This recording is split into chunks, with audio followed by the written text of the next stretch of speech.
Good morning, dear students. Hi. So, mostly I hope that you all are properly utilizing your this vacation. Be stay at your home. Be safe. Don't move unnecessary out of your home. Okay, by the request of our Prime Minister, yesterday evening, he had given a very force, and we also want to help you to learn something new in your day-to-day life.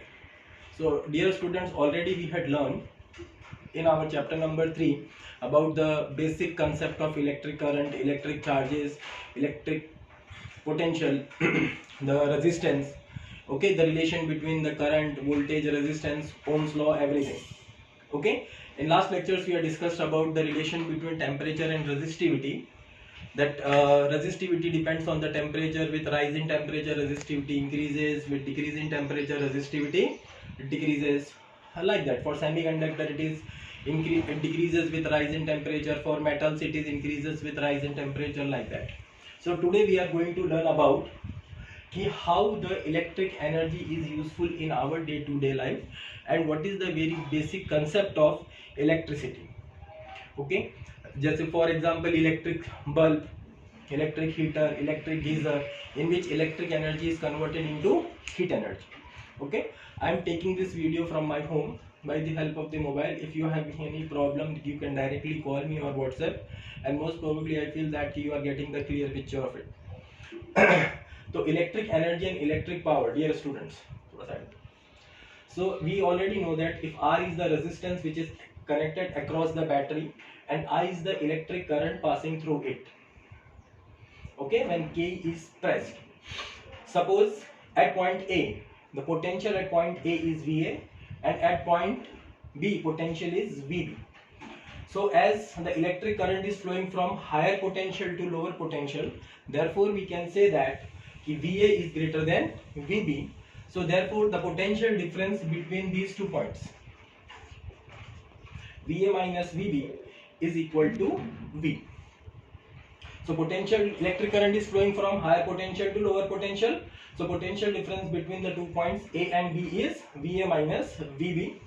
If Q is the amount of electric charge, because electric current is flowing due to the flow of electric charges only. If Q is the amount of electric charge flowing through a circuit in time t. In what time?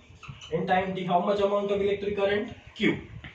So then potential energy at point A, that is charge multiplied by potential.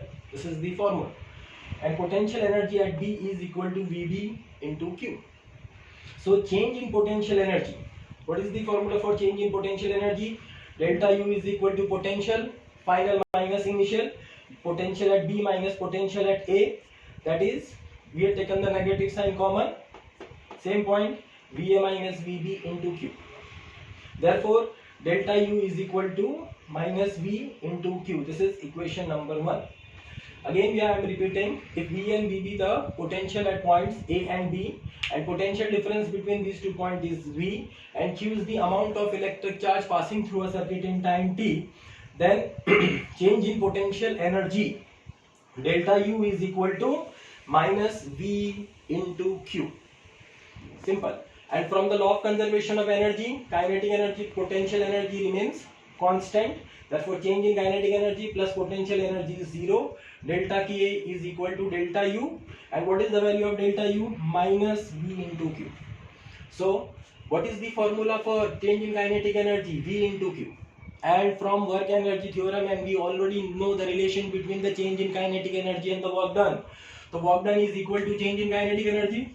W is equal to delta Q. By substituting the value of V and Q, W is equal to V into Q, that is in Joule. And by the definition of current, Q is equal to IT, we get W is equal to VIT. And from Ohm's law, V is equal to IR. Therefore, W becomes I square RT. W becomes I square RT, that is also calculated in Joule. And we all know from the junior standard, we know the formula for power. What is power? Work done per unit time. So W is the work done divided by time taken is known as electric power, and power is equal to, जब time से divide करेंगे तो क्या हो गया?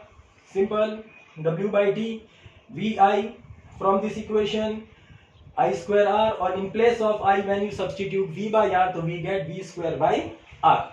In this case the unit of power is watt.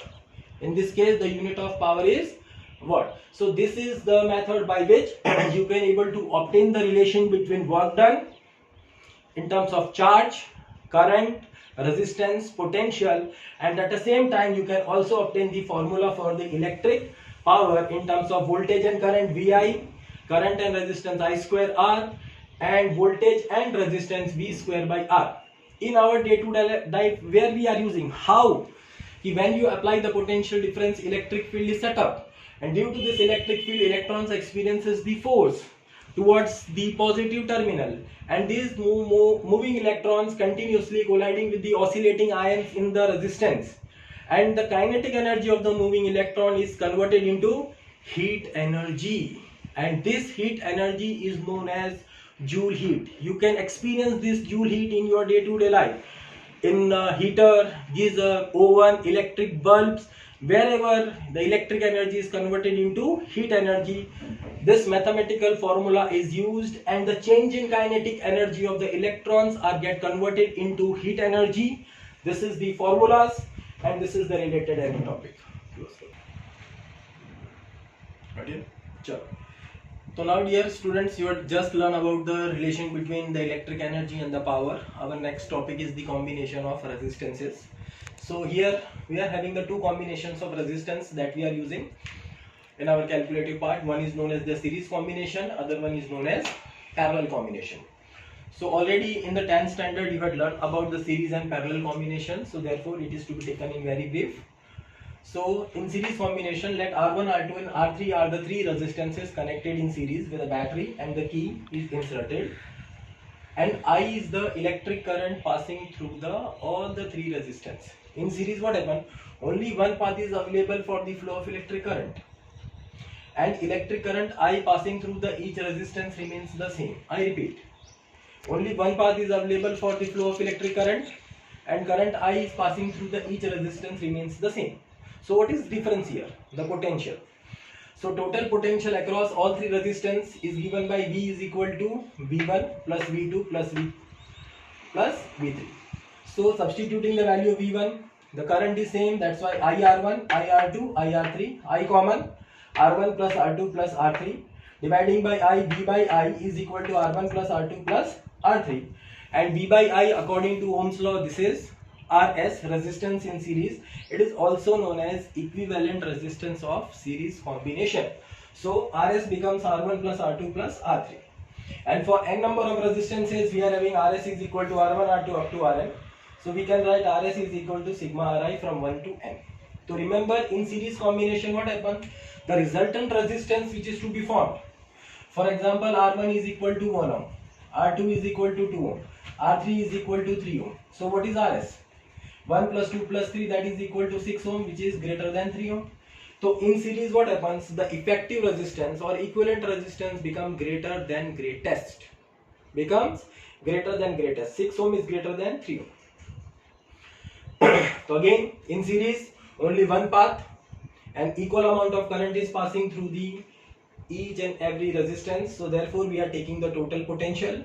Here it is a K. V is equal to V1 plus V2 plus V3. Substituting their values, taken I common, V by I is equivalent resistance RS, and for n number we are having R1 plus R2 up to R. Similarly, we are talking about the parallel combination. So what is to be there in the parallel combination?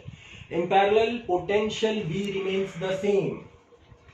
For each and every resistance, potential V remains the same. Here current I remains the same. And at junction A, current is divided into three parts, I1, I2, I3. And I1 is passing through R1, I2 is passing through R2, I3 is passing from R3. So therefore we are taking total electric current. I is equal to I1 plus I2 plus I3. But what is I? V by R1, V by R2, V by R3, V common. So I by V is known as 1 by Rp. What is Rp? Equivalent resistance in parallel combination. So formula for parallel combination becomes 1 upon R1 plus 1 upon R2 plus 1 upon R3. For n number of resistances, So 1 upon Rp is equal to 1 upon R1 plus 1 upon R2 up to 1 upon Rn. So what happens when you connect them in the parallel? See, 1 upon Rp, the same example we are taking 1, 2 and 3 ohm. 1 by 1 plus 1 by 2 plus 1 by 3. So LCM is 6. 6 plus 3 plus 2, that is 11 by 6. That is 1 upon Rp, and Rp is equal to 6 by 11. This is less than 1 ohm.